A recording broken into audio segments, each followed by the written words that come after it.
Good morning, my dear students. This is Dr. Sakshi Jain, Assistant Professor in English of SD Mahila Mahavidyalaya Hasi, welcomes you all in e-content for undergraduate classes under the aegis of Department of Higher Education, Haryana. Today I am going to teach you one-act play Before Breakfast written by Eugene O'Neill. Firstly, I want to tell you about the writer. Eugene O'Neill won Nobel Prize for Literature in 1936 and won Pulitzer Prize 4 times. He is an American writer born in New York City in 1888. His father was an actor. His plays involve tragedy and personal pessimism. His famous full-length plays are Beyond the Horizon, Anna Christie, Strange Interlude, and Long Day's Journey into Night. His famous one-act plays are Before Breakfast, Where the Cross is Made, and The Rope. Now, I want to tell you about the play. It is a powerful monodrama. What do you mean by monodrama? A drama acted or designed to be acted by a single person. O'Neill's Before Breakfast is a monodrama. It depicts the mutual mismatch and stressed relationship between Mrs. Rolland and her poor poet husband named Alfred. Alfred doesn't speak even a single word throughout the play. It is his wife, Mrs. Rolland, who speaks from the beginning of the play till its end.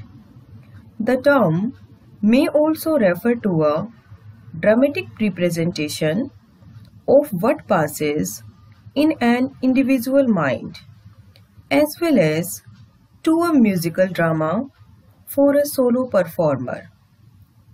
This play depicts strained relationship of a husband and wife, Mr. and Mrs. Rolland. I have already told you there is a single speaker in the play, that is Mrs. Rolland. That's why this play is a powerful monodrama. The plot is very simple and straightforward. Action is charged with conflict. The visible and invisible characters. I have already told you, two characters mainly remain in this drama. One is visible and other is invisible. Alfred, the invisible character.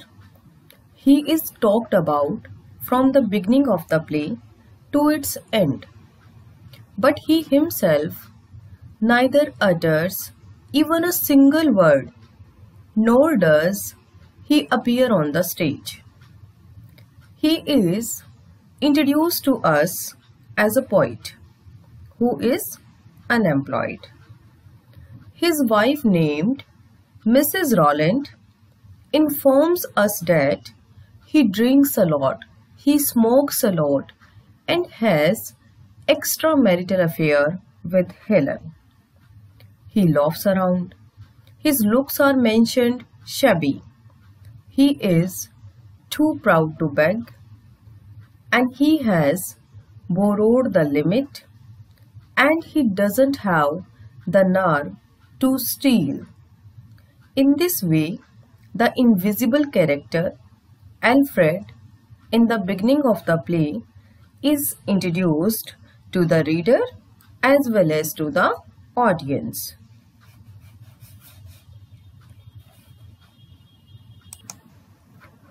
Mrs. Rolland, the visible character, she is the only visible and speaking character in the play.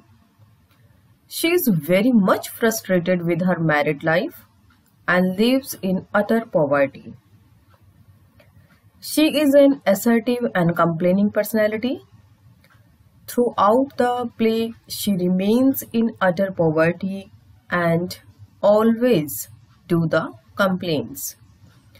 She is a possessive wife as well. She chides her husband not only for his wrongdoings and unemployment but also for the trivial issues. That's why it's a monodrama.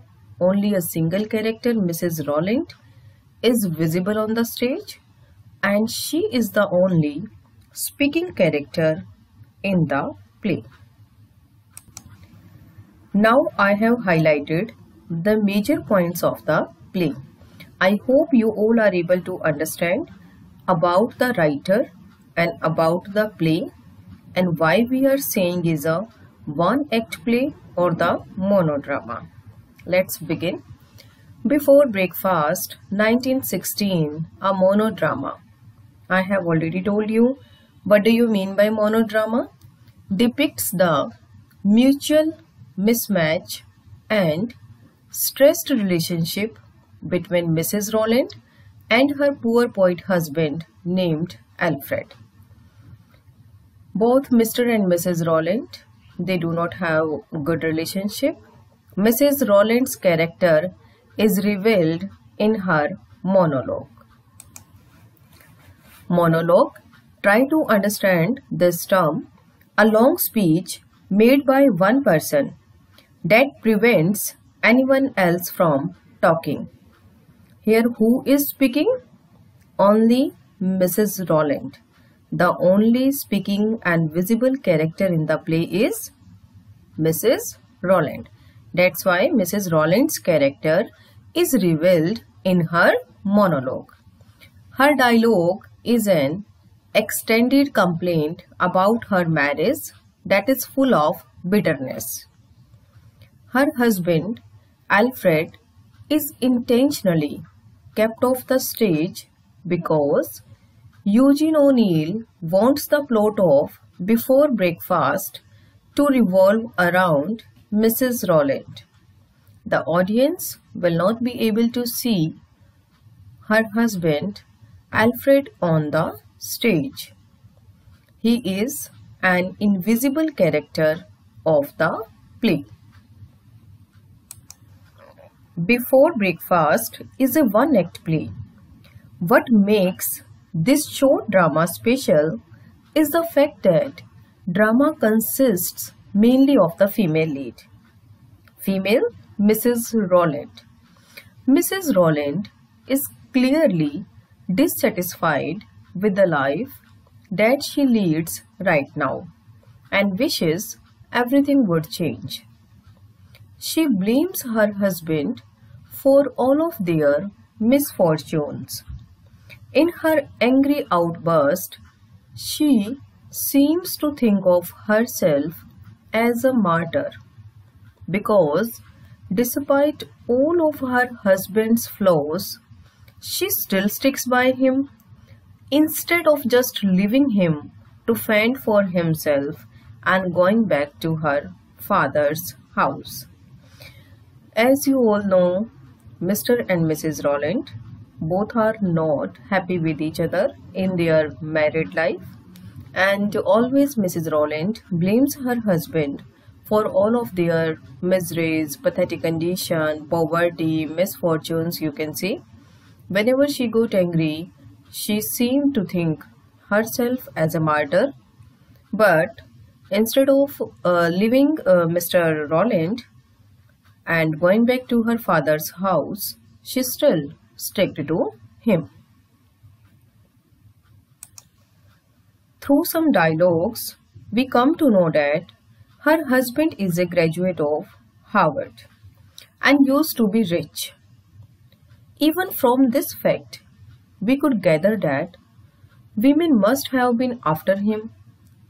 It is also entirely possible that she marries him only for his wealth, since she is only a grocer's daughter. Mrs. Rolland is a grocer's daughter, maybe only because of the money she has got married to Mr. Roland. She complains bitterly about her husband's unemployment and his pleasure-seeking lifestyle. She said, "Going out to sue every day while you play the gentleman and loaf around bar rooms." Means to say, it is very hectic for her to go outside to do some stitching work and earn some money while her husband is doing nothing. He is unemployed and he likes the pleasure seeking life also, like used to go to the bar, etc. So in this way she expresses her grief while saying that she doesn't like her husband's unemployment and his pleasure seeking lifestyle.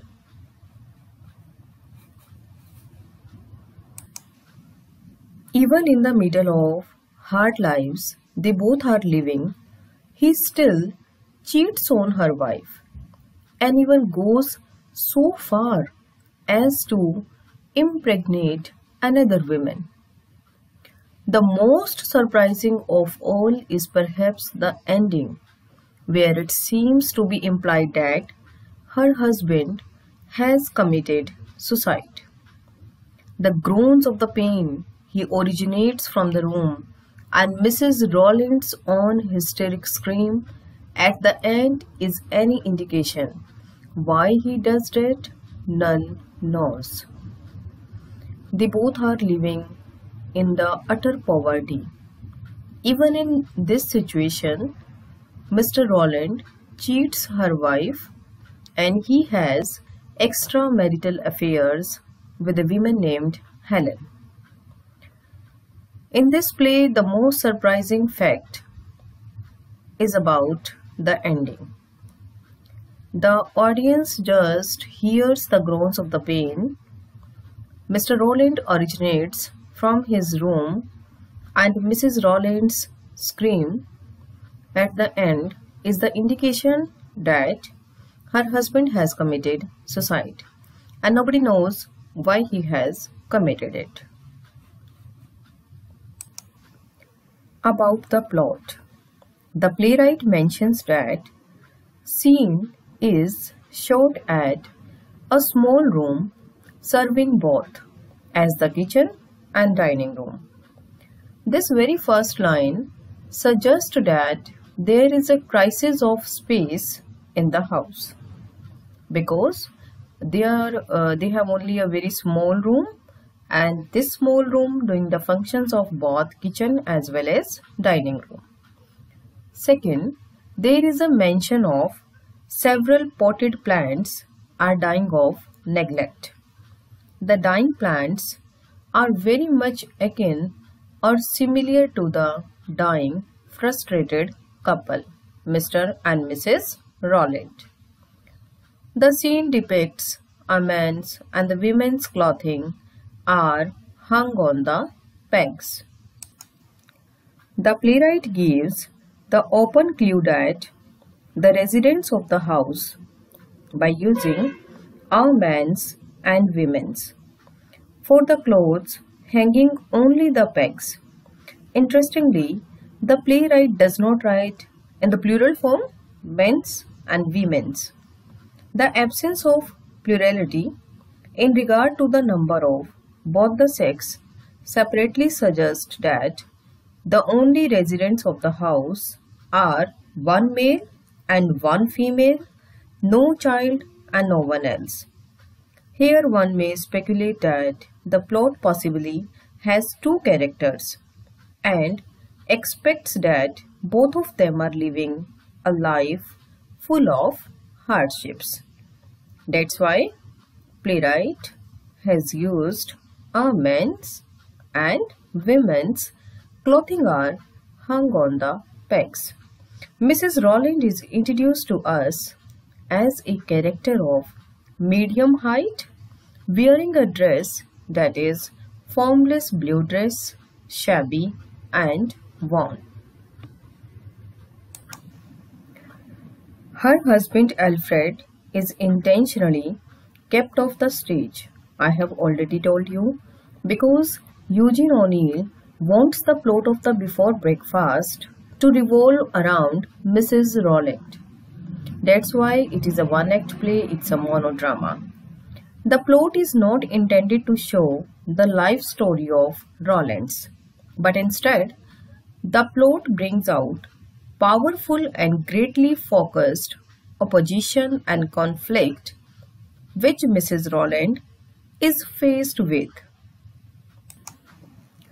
O'Neill wants to bring out disturbing emotions of pity and horror. After seeing their miserable, pathetic condition, we feel pity for both of them. The play evokes the feelings of horror for Mr. Rolland and questions the mysterious suicide of a Harvard graduate. O'Neill builds on this emotion until the climax scene before breakfast. The climax is at the very end of the play. We experience pity for Mrs. Rolland when the author writes, "What is she going to do? Have the child or go to one of those doctors?" These lines reveal the pathetic condition of Mrs. Rolland and the audience feel pity for her. The horror is at the end when the author writes, "Did you cut yourself again, Alfred? Alfred, answer me. What is it you knocked over? Are you still drunk? Alfred." We all know from our own experiences that there are always two sides to every story. In this play too, the audience learns about Alfred from the comments made by his wife, Mrs. Rolland. By only using Mrs. Rolland's point of view, O'Neill was able to focus the audience feeling of pity and fear in the direction of Mrs. Rolland. Audience feels pity and fear only for Mrs. Rolland because audience learns about Mr. Alfred from the comments made by Mrs. Rolland. To sum up, Before Breakfast is a one-act play written by Eugene O'Neill. Even from the first few minutes, it is rather clear that Mrs. Rolland is clearly dissatisfied with the life that she leads right now and wishes everything would change. She blames her husband for all of their misfortunes. In her angry outburst, she seems to think of herself as a martyr because despite all of her husband's flaw, she still sticks by him. Instead of just leaving him to fend for himself and going back to her father's house. Why then, if she really feels dissatisfied with him, she still lives with him? Could it be that she loves him that much? The most surprising of all is perhaps the ending, where it seems to be implied that her husband has committed suicide. The groans of pain he originates from the room, and Mrs. Rolland's own hysteric scream at the end is any indication. Why he does that, none knows, but the fact is that he ends his own unhappy life and leaves behind all of his problems. If we see it from this angle alone, it seems that he could not take any more of what the life has in store for him and clicks the easy way out. I hope you all are able to understand the play very well. Thank you.